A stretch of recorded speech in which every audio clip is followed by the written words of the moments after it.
Sutra, the Master added, all of you good knowing advisors should purify your minds and listen to my explanation of the Dharma. If you wish to realize all knowledge, you must understand the samadhi of one mark and the samadhi of one conduct. If you do not dwell in marks anywhere and do not give rise to hate or love, do not grasp or reject, and do not calculate advantage or disadvantage, production and destruction while in the midst of marks, but instead remain tranquil, calm, and yielding, then you will have achieved the samadhi of one mark. In all places, whether walking, standing, sitting, or lying down, to maintain a straight and uniform mind, to attain the unmoving Buddhimanda and the true realization of the Pure Land. That is called the samadhi of one conduct. Commentary. Wash your minds clean, said the Master, and get rid of the greed, hate, and delusion. If you wish to realize all knowledge, you need to understand the samadhi of one mark, which consists in not dwelling in marks, and the samadhi of one conduct, which consists in not dwelling in conduct. The samadhi of one mark, whether you are in a good place or a bad place, whether moving or still, do not dwell in marks. While in the midst of marks, do not give rise to dislike or to fondness. Neither love nor hate should move the mind should not grasp or reject. If you have a thought of love, you will grasp at the object of your desire. The 12 conditioned causes say, love conditions grasping, grasping conditions existence. To reject means to cast away. If you hate something, then you reject it. Love and hate cause grasping and rejecting. Do not calculate advantage and disadvantage. If you think, what's in it for me, you are just being greedy, self-seeking, and impure. Do you understand? You should not have such thoughts. You should remain tranquil, with nothing at all to do, and calm like water without waves. No waves means no afflictions, no love, no hate, no grasping, no rejecting, no advantage, no disadvantage, no success, and no failure. You should be yielding like empty space. Take a look, everything comes from empty space, and yet empty space does nothing at all. It does not set itself up as boss and say, go be born, go die. Everything is born and dies within it, undergoing transformations in a most natural way without the slightest difficulty. Yield and be flexible. If you are flexible, then whatever happens just happens. That's the way it is. There is no greed, hatred, or delusion. There is nothing at all. With few ones, one is content, being without longing or self-seeking. It is no use to think, wait until my book gets published, I will be a famous scholar. You may want to do something strange to make the world take notice of you, but you should not have such ideas. You should decrease your desires, no matter what they are, and always be content. Knowing enough, you're always happy, able to be patient, you're at peace. If you can tranquil, calm, and yielding and have marks while in the midst of them, if you can transcend the dust while in the dust, just that is the samadhi of one mark. The samadhi of one conduct, no matter where you are, in a good place and a bad place, a wholesome place, an unwholesome place, a right place, a wrong place, walking, standing, sitting, or lying down, maintain a direct mind. The direct mind is the Buddhimandala. Students of the Buddha Dharma should not be devious. Be direct in your thoughts, words, and deeds. Speak your mind. Don't think east and speak west. The straight mind is the Buddhimandala. If the cause is not straight, the result will be crooked. Your mind should be uniform and of one purity. You who cultivate the way toward others, toward yourself, toward everything, be straightforward. Don't try to trick people out of their money. No matter how poor you are, if you borrow a little money and return it right away, you have not lost the virtue of a gentleman. a gentleman. But if you borrow and don't return it, your position is very low. Be an unmoving Buddhi mandala with a straightforward mind, for that is the realization of a pure land, and is called the samadhi of one conduct. Sutra. One who perfects the two samadhis is like earth, in which seeds are planted, buried in the ground. They are nourished and grow, ripening and bearing fruit. The one mark and one conduct are just like that. I now speak the Dharma which is like the falling of the timely rain, moistening the great earth. Your Buddha nature is like the seeds which, receiving moisture, will sprout and grow. Those who receive my teaching will surely obtain Bodhi, and those who practice my conduct will certainly certify to the wonderful fruit. Listen to my verse. The mind ground contains every seed. Under the universal rain, they all sprout, flower, and feeling certain enlightenment. The Bodhi fruit accomplishes itself. After speaking the verse, the Master said, Dharma is not doer, nor is the mind, and the way is pure and without marks. All of you take care not to contemplate stillness or empty the mind. The mind is basically pure and does not grasp or reject anything. Each of you work hard and go well in harmony with circumstances. At that time, his followers made obeisance and withdrew. Commentary. The timely rain falls just when it is needed. If it falls too soon, it may drown the crops, and if it comes too late, it may wither and die. They may wither and die. The Sixth Patriarch's Dharma is like the timely rain which moistens all of the great earth. Your own inherent Buddha nature is like seeds which receive the moisture and flourish, ripening into Bodhi fruits. The Bodhi sprouts become Bodhi fruits. The Master went on, You who understand my doctrine are certain to obtain Bodhi. If you cultivate according to this method, you will surely obtain the wonderful Bodhi fruit. Now that I have spoken so much Dharma for you, you are probably all flustered. So pay attention while I speak this verse. Purify your minds. Your self-nature contains every seed. At the timely rain, they all sprout. When sentient beings suddenly enlighten, the flower opens, the fruit is ripened, and the Bodhi fruit accomplishes itself. The wonderful fruit of Bodhi ripens of itself.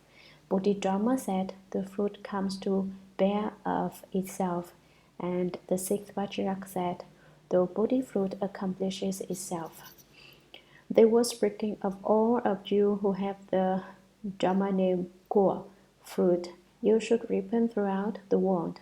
All places should reap this fruit. What fruit? The Bodhi fruit. The Sixth Patriarch was afraid that you might have not understood, and so he spoke it very clearly. The Bodhi fruit accomplishes itself. You should all repent on your own. I cannot help you. If you don't repent, you are just treating yourselves. So repent. Isn't this strange? The Dharma names all begin with the word fruit, and our school's transmission verse says also. Contemplating, cultivating the ever blissful fruit, personally transmitting the unconditioned teaching. In the future, all of you will personally transmit the unconditioned teaching. The Master went on, My sudden enlightenment Dharma door is not two, it is one. What is the one? It is just the sudden teaching. The mind is not two either, therefore it should return to the one. The way we cultivate is pure and without marks. Although it is without marks, don't make the mistake of contemplating stillness, because that is just another attachment. Do not loiter in dark emptiness either, because the mind of living beings is naturally and fundamentally pure. The original substance of the mind is pure and immaculate, without grasping or rejecting. Work hard, all of you, go forward and don't be lazy. Go where circumstances take you and build Bodhi mandalas. Be good, cultivate good conduct, and work hard. Sutra. On the 8th day of the 7th month, the Master suddenly said to his disciples, I wish to return to Central. Quickly read the abode and was. The great assembly entreated him earnestly to stay, but the Master said, all Buddhas appear in the world and then are seen to enter Nirvana. This body of mine must return somewhere. The assembly said, Master, you are leaving, but sooner or later you will return. The Master said, falling leaves return to the root. There was no day on which I came. They further asked, who has received the transmission of the right Dharma I treasury? The Master said, the one who has the way obtains it. The one without a mind penetrates it. Commentary. Patriarch said the assembly, you are leaving now, but we can't believe that you will enter Nirvana. Sooner or later you will come back, won't you? The Master said, just as leaves fall and return to the root of the trees, I must go. Besides, there was no day on which I came. The Chinese text reads, when I came, I had no mouth. But this is a misprint for the word day. However, you can also explain it as when I came, I had no mouth. On the day when the Patriarch came into this world, he had no mouth. That is, he had no words. He did not speak Dharma when he came, and he did not speak Dharma when he left. Coming and going, he did not speak Dharma. The Dharma does not increase or decrease, and although he spoke Dharma for so many years, he never spoke Dharma at all. There are no fixed dogmas. You can explain it any way you wish, as long as you are in accord with principle. But if you don't explain it correctly, you can explain your listeners right into the house, and that is taking the unfixed Dharma too far. The Patriarch's disciples, unable to bear the thought of their master's imminent departure, tried to delay him with questions until the master, in exasperation, probably decided that they were just too much trouble.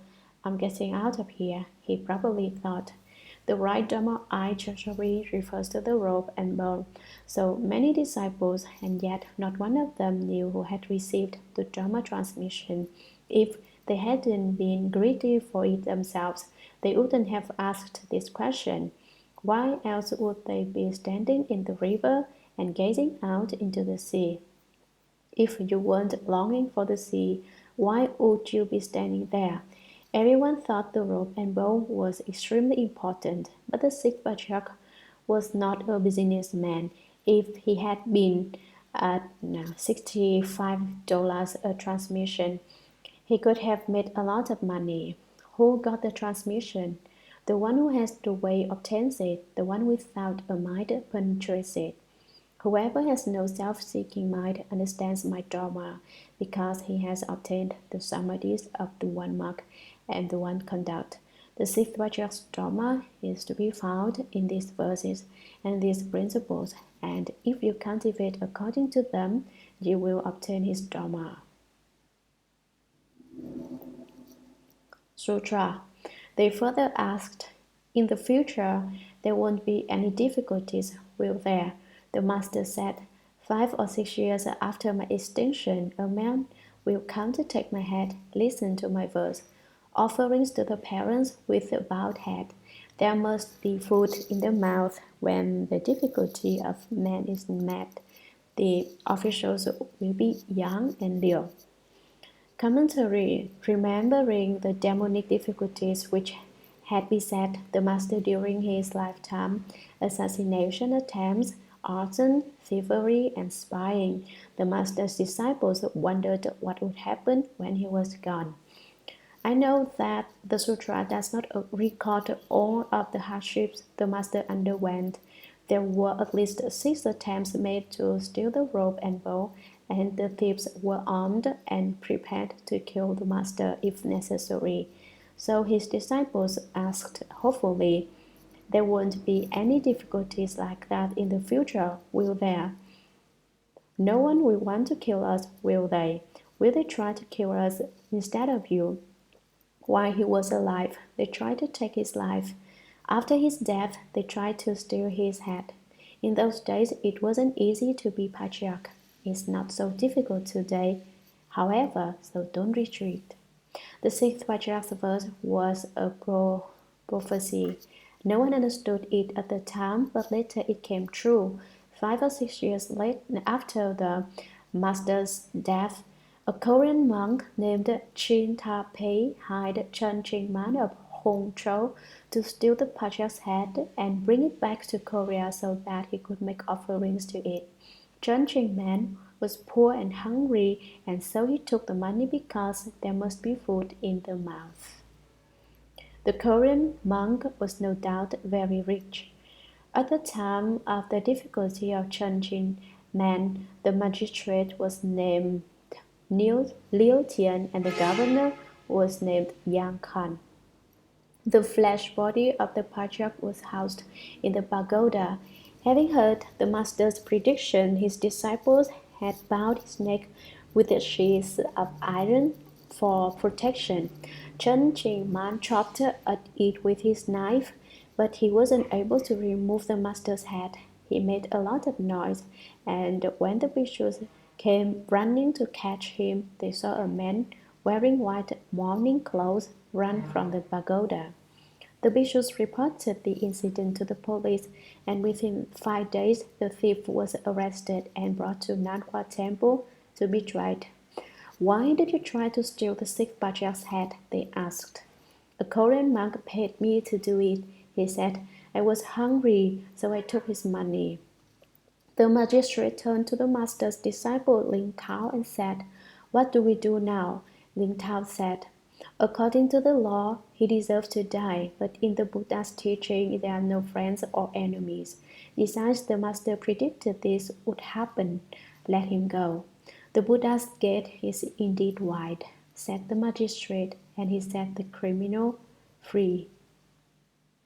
Sutra. The master also said, 70 years after my departure, 2 bodhisattvas, one who has left home and one who is a layman, will simultaneously come from the east to propagate and transform. They will establish my school, build and restore monasteries, and glorify the Dharma for its heirs. Commentary. The bodhisattva who had left was Patriarch Matsu Tao Yi. He built many monasteries in China. It is said Matsu built the temples and Pang Chai wrote the rules. Pang Chai was Matsu's Dharma successor. The bodhisattva who had not left home was Pang Yun, the enlightened layman. His entire family was enlightened: wife, daughter, and son, and they all went to Nirvana. Layman Pang had been incredibly wealthy, but he built a big boat one day, put all of his money in it, and sailed out to sea and dumped it overboard. Some say that the 2 bodhisattvas are Dhyana Master Shuan Hua and layman Pei Xiu. Then you may explain it any way you like, as long as you pick 2 people, a monk and a layman. Layman Pang gave all his money as a gift to use for remodeling the dragon palace at the bottom of the sea. He returned to his home and took up a lowly occupation, and in the midst of their bitter poverty, the Pang family cultivated the way. One day Mr. Pang sighed, "It's hard, it's really just as hard as putting seeds on all the leaves of trees in the yard." "What do you know, old man?"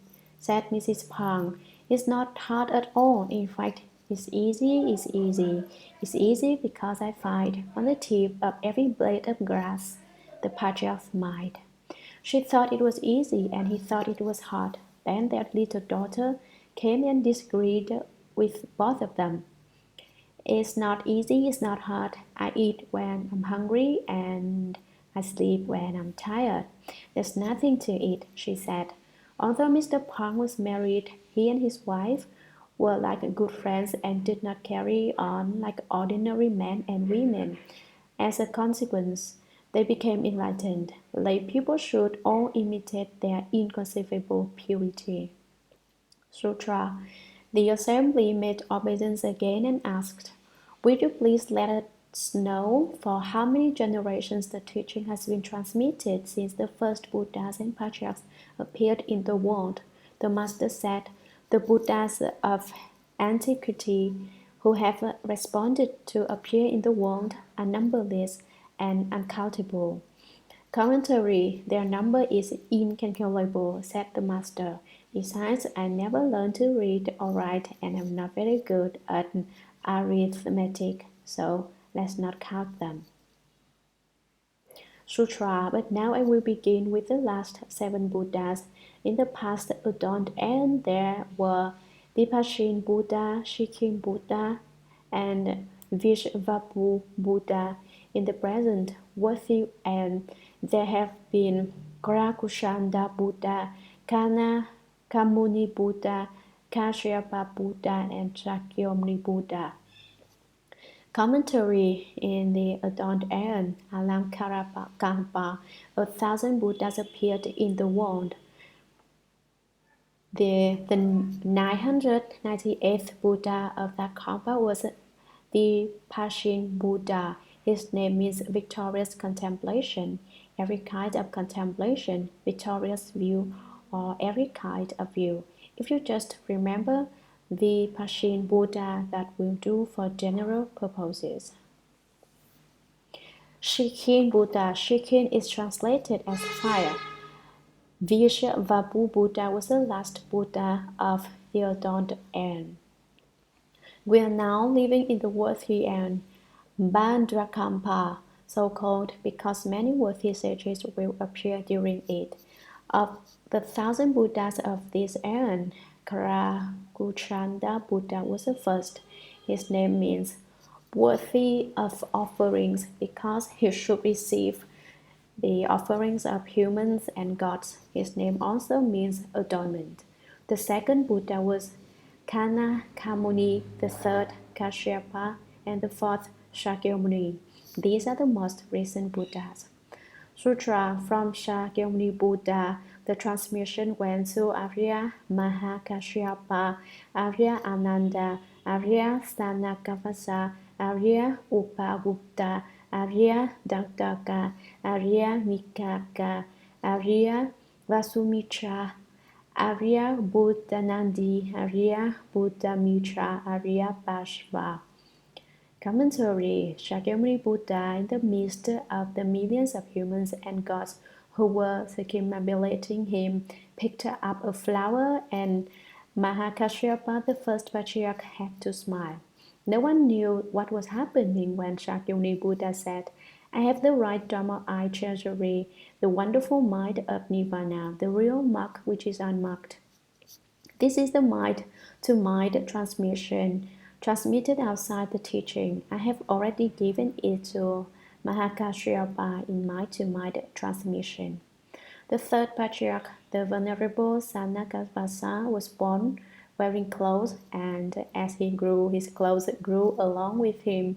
After he left home under Arya Ananda, his clothes changed into a great Samgati robe. Just before he died, he said, this robe will not decay until Shakyamuni Buddha's Dharma is completely extinguished. The 10th Patriarch, Arya Bhashva, lived in his mother's womb for more than 60 years. He was born with white hair and a white beard, just like Lao Tzu in China. Lao Tzu lived in his mother's womb for 81 years and was born with white hair and a long white beard. They named him Lao Tzu, which means old-tried, but he was actually a reincarnation of Mahakashyapa. He was reborn in China because Shakyamuni Buddha had noticed that the Chinese had good karmic roots. Most of them did not believe in the Buddha. However, so Mahakashyapa was sent to China to found the religion of Taoism, which is the same as the Brahman religion of India and which cultivates purity of conduct. Arya Bhashva, the 10th Patriarch, was born with a liking for cultivation. When he met the 9th Patriarch, Buddhamitra, he left home and the Dharma door of the Buddha's mind seal was transmitted to him. Sutra. Arya Punyayashas Mahasattva Ashvagosha Arya Kapimala Mahasattva Nagaruna Arya Ganadeva Arya Rahulata Arya Sanghanandi Arya Ayashata. Commentary. When the 11th Patriarch Punyayashas met Bhashva, he asked him, "How can I realize Buddhahood?" Bhashva said, "You wish to realize Buddhahood. It is just your present non-realization." Punyayasha said, "You say that my present non-realization is the Buddha, but how can I know that?" Bhashva replied, "How can you know that your present non-realization is not the Buddha?" With that question and that answer, Punyayashas became enlightened and received the Dharma transmission. Later on, he met the great master Yasvagosha, the 11th Patriarch. Mahasattva Yasvagosha was extremely intelligent. Punyayasha knew that Ashvagosha's conditions were ripe. He was ready to become the 12th Patriarch. When Punyayasha went to teach him, Yasvagosha asked, "How can I know the Buddha?" Punyayasha said, "You wish to know the Buddha, he is just your not knowing."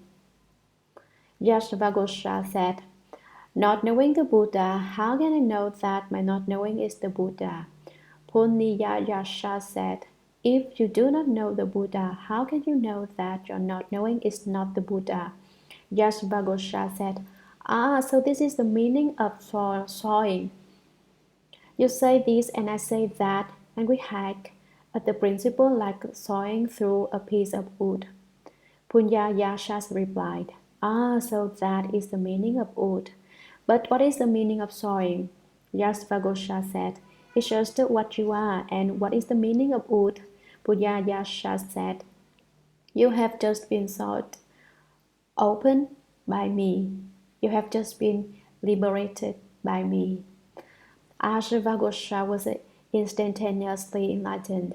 He left home, received the transmission, and became the 12th Patriarch. He was called Yasvagosha, horse cry, because when he spoke the Dharma, all the horses cried out. He was a Mahasattva, that is, a great being, a great Bodhisattva. Nagaruna Bodhisattva, the 14th Patriarch, is the one who went to the Dragon Palace and brought back the Avatamsaka Sutra. He was very, very wise. Sanghanandi, the 17th Patriarch, asked Yayashata, the 18th Patriarch, "How old are you?" The child replied, "I'm 100 years old." "But you're so young," said the Patriarch. "How can you be 100 years old?" "If I were 100 years old and did not understand the Buddha, I would not be as good as a 1-day-old baby who did." Hearing such an intelligent answer, the 7th Patriarch let the child live the home life under him and later transmitted the Dharma to him. Sutra. Arya Kumarata, Arya Yata, Arya Vasubandhu, Arya Manohita, Arya Aklena, Arya Simha, Arya Vasyasita, Arya Punyamitra, Arya Prayinatara, Arya Bodhidharma, Great Master Hui Guo, Great Master Sun San, Great Master Tao Xin, Great Master Hung Chen, and I, Hui Neng, am the 33rd Patriarch. Thus, the transmission has been handed down from Patriarch to Patriarch. In the future, transmitted accordingly from generation to generation. Do not allow it to become extinct. The assembly heard and faithfully accepted what the Master had said, bowed, and withdrew. Commentary. Ariyasimha, the 24th Patriarch, was a native of central India. In his practice of the Buddha Dharma, he traveled to Kashmir.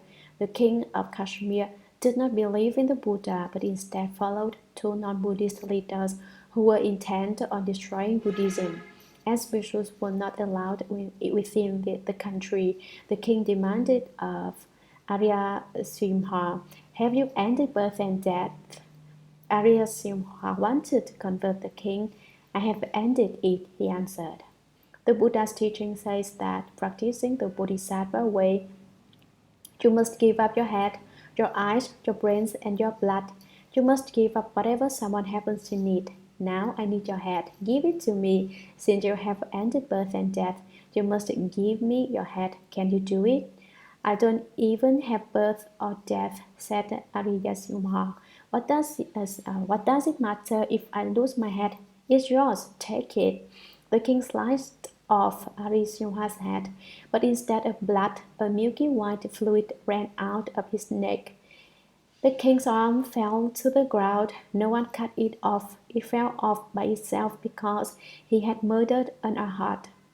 The king then put the two leaders of the non-Buddhist religion to death, but there was nothing special about their executions. They bled just like everyone else.